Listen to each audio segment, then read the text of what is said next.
సాబ్ rebel సాబ్. ఆ lyric నేనే రాశా. సరే, ఇది నువ్వు దయ్యాన్ని పంపించేవా, అది వాడిన మైక్ ఇది. ఓ మంచిదే కదా డార్లింగ్, ఆ దెయ్యం వల్లే 4 డబ్బులు వస్తున్నాయి ఇప్పుడు.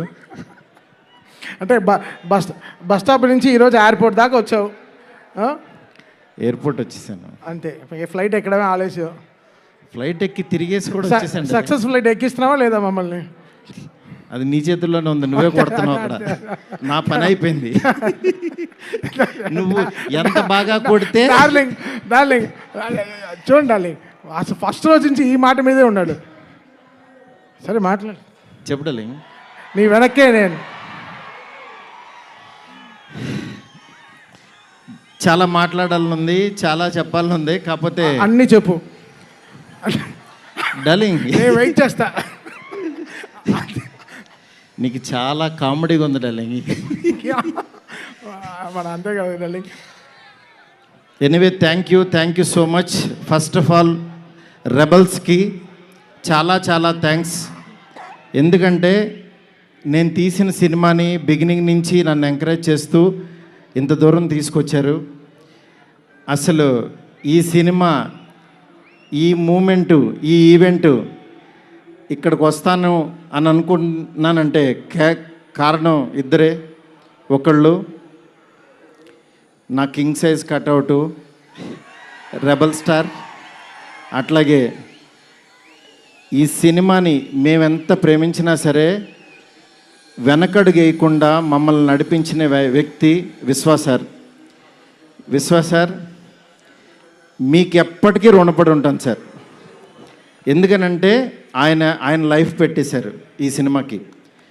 పీపుల్స్ మీడియా మొత్తం, పీపుల్స్ మీడియా స్టాఫ్ కానీ, పీపుల్స్ మీడియాలో పనిచేసే ప్రతి ఒక్కళ్ళు కానీ, మనం ఈరోజు ఏదో ఇది నేను చెప్తున్నాను, ఒక సాదా సీదా ఒక ఫంక్షన్ కాదు ఇది. దీని వెనకాల చాలా చాలా కష్టం ఉంది, అంత ఈజీ కాదు. మేము ఒక రెబల్ స్టార్ని తీసుకుని వచ్చి, ప్రభాస్ గారిని తీసుకుని వచ్చి భోజనం పెట్టి పంపించేసే అలాంటి సినిమా తీయలేదు ఇది. ఆయన తెచ్చుకున్నప్పుడు అలాంటి ఆ రేంజ్ ఫుడ్డే పెట్టాలని ఫిక్స్ అయ్యాం.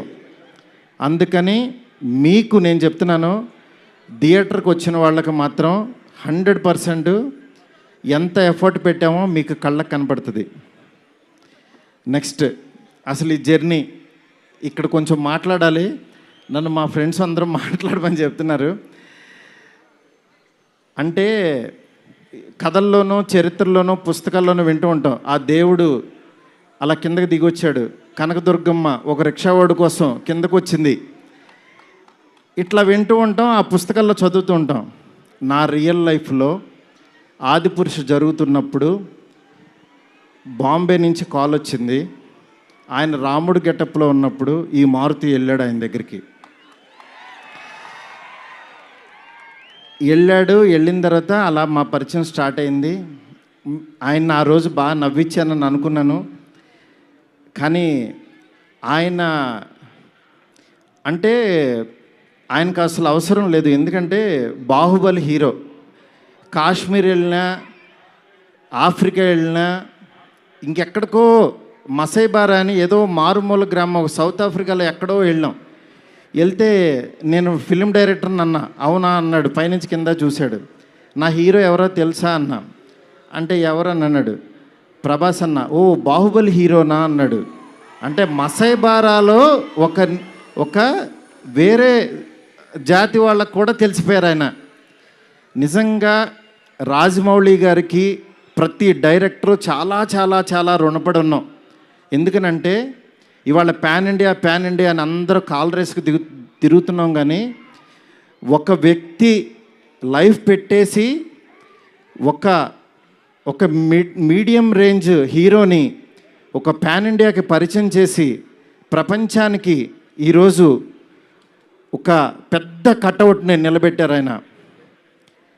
నిజంగా మనం ఒక తెలుగు ఇండస్ట్రీకి ఈరోజు ఒక స్వర్ణయుగం లాంటిది. ఒక సుకుమార్ గారు, ఒక సందీప్ రెడ్డి వంగ,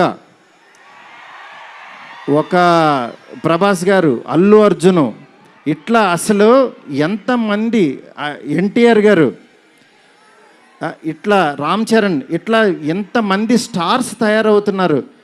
నాలాంటి ఒక మిడ్ రేంజ్ సినిమాలు ఒక 11 సినిమాలు చేశాను.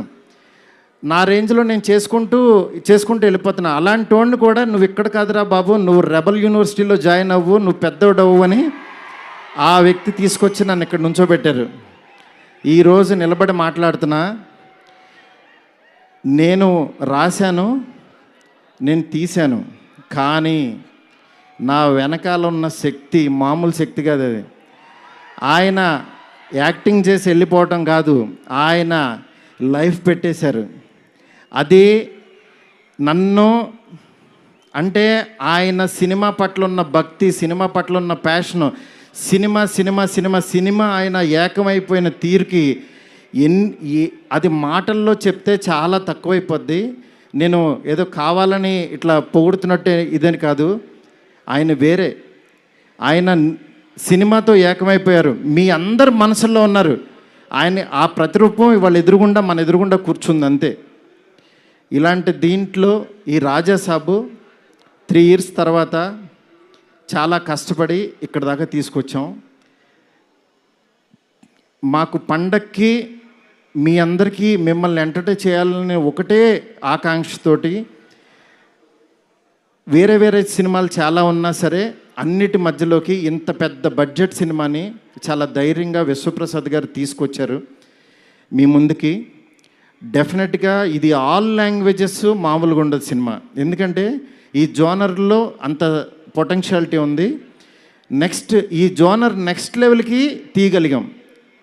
అలాగే నార్త్లో అనిల్ తడాని గారు రిలీజ్ చేస్తున్నారు, ఇక్కడ మైత్రి ఫిలిమ్స్ ద్వారా రిలీజ్ అవుతుంది. ఈ సినిమా నేను చెప్తున్నాను, ఏదో నేను తీశానని కాదు, నేను ఒక ఆడియన్ లాగానే చూస్తా. ఎప్పుడైనా సినిమా తీసాను నా పని అయిపోయిందని బయటకు చూస్తా, కానీ ఈ సినిమాని యాజ్ ఏ ఆడియన్గా రోజు నేను తీసిన సినిమా వేరు, తర్వాత ఆర్ఆర్ చేస్తున్నప్పుడు చూస్తున్నాను ఒక్కొక్క రీలు. నిజంగా నేను తీసిన సినిమాకి నాకే కన్నీళ్ళు వచ్చినాయి. ఆయన పెర్ఫార్మెన్స్ చూసి ఫస్ట్ రీల్లోనే నేనే కూర్చుని ఏడ్చా. ఆయనకి మనోడు అలెక్సా లైట్స్ ఆఫ్ అని అంటాడు, అన్న తర్వాత నేను ఏడుస్తున్న సంగతి ఎవరికి తెలీదు. నిజంగా అంత గొప్ప పెర్ఫార్మెన్స్ని ఈ సినిమా కోసం ప్రాణం పెట్టిన ప్రభాస్ గారికి ఎంతైనా రుణపడి ఉంటాను. డార్లింగ్, మాటల్లో చెప్పలేను డార్లింగ్, నాకు ఏడుపు వస్తుంది డార్లింగ్ మిమ్మల్ని చూస్తే.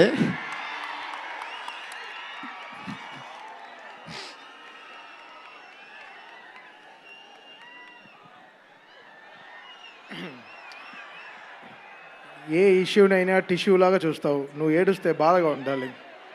ఎస్కేన్, వీ నీడ్ యువర్ పవర్. ఇంకా ఇప్పడానికి ఏం లేదు, షర్ట్ ఇప్పటి యూ డిడ్ సంథింగ్ డార్లింగ్. నేను మీకు తెలీదు, ఎవరన్నా చనిపోయినా ఏడవను, ఎందుకంటే వెళ్ళి కాసేపు చూసుకుని చావు కామన్ కదా అనుకుని వచ్చేస్తూ ఉంటా జనరల్గా.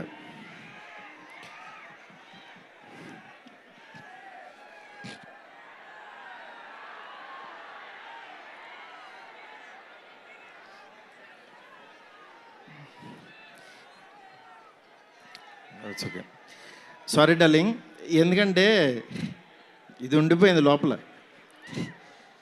ఇదంతా నా stress. Thank you darling, love you darling. ఇంకంతకు మించి చెప్పలేను. అలాగే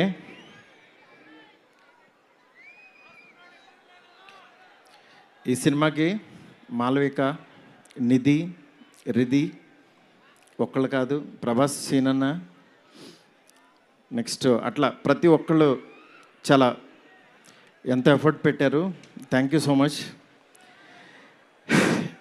మీరు ఎదురుగుండా ఉంటే నా వల్ల కాదు.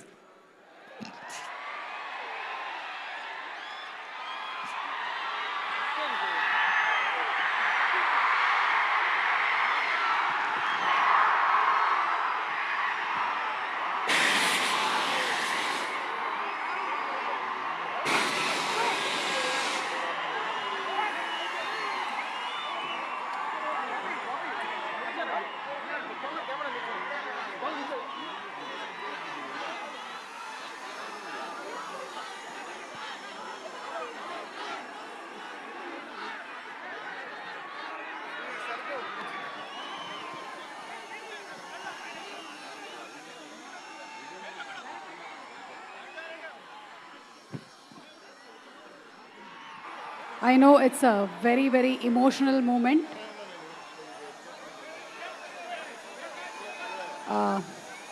Maruti Garu, almost 3 years of journey, 3 years of friendship, 3 years of love. 3 సంవత్సరాలు కష్టం బయటకు వచ్చింది.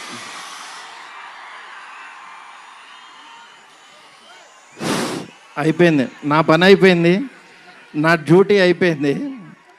నేను చెప్తున్నాను, సినిమా చూడండి అంతే. సినిమా చూడండి. సినిమాలో మిమ్మల్ని ఎక్కడన్నా 1% డిస్సాటిస్ఫాక్షన్ చేసినా నా ఇంటి అడ్రస్ పెడతా, రండి. 1% రెబల్స్ కానీ, ఫ్యాన్స్ కానీ, ఫ్యామిలీస్ కానీ, ఈయన్ని ప్రేమించే ఎవరైనా సరే మమ్మల్ని డిసప్పాయింట్ చేసావు మారుతి అని అంటే విల్లా నెంబర్ 17 గుర్తుపెట్టుకోండి, కొండాపూర్లో ఉంటుంది, కొల్లా లగ్జూరియా. అక్కడికి రండి. ఇన్ని రోజులు మట్టి నేను ఈయన ఫోటోని ఇట్లా చూపిస్తూ ఉన్నాను కదా, ఇప్పుడు ఈయన్నే చూపిస్తున్నా. Vishwa sir, please come sir. People media factory అధినేత టీజీ విశ్వప్రసాద్ గారికి గట్టిగా చప్పట్లతో ఆహ్వానం పలుకుదాము. Raja Saab he's the man, he's the man. మీరు చూస్తున్నారు ఈయన ఎంత ఎఫర్ట్ పెట్టారు. Thank you so much, thank you so much. Sorry, మిమ్మల్ని నవ్వించాలని అనుకున్నాను, నేను ఏడ్చాను ఇక్కడ. ఫస్ట్ టైము నేను సినిమా అంతా నవ్వించాడు డార్లింగ్. నేను ఎప్పుడు ఫస్ట్ సినిమా తీసినప్పుడు కూడా ఆడవలేదు, కానీ ఈ సినిమా మాత్రం thank you darling, love you darling. అలాగే నాకు సపోర్ట్ చేసిన నా ఫ్యామిలీ, నా వైఫ్ స్పందన, అలాగే నా పిల్లలు హియా, కేదార్, నీత, నెక్స్ట్ నా డైరెక్షన్ డిపార్ట్మెంట్, నా సైనికులు చచ్చిపోయారు ఒక్కొక్కళ్ళు. నేను అందరినీ సక్సెస్ మీట్లో ఒక్కొక్కళ్ళని పరిచయం చేస్తా. ఇక్కడ పనిచేసిన డిఓపి కానీ, ఆర్ట్ కానీ, ప్రతి ఒక్కళ్ళకి పేరు పేరున చాలా థ్యాంక్స్. ఎవరన్నా మర్చిపోతే క్షమించండి, నాకు ఇప్పుడు మాటలు రావు. Thank you so much. Thank you సుమ్ గారు. Thank you so much Maruthi గారు. అండ్ జస్ట్ ఒక్కసారి అందరినీ ఒక్కసారి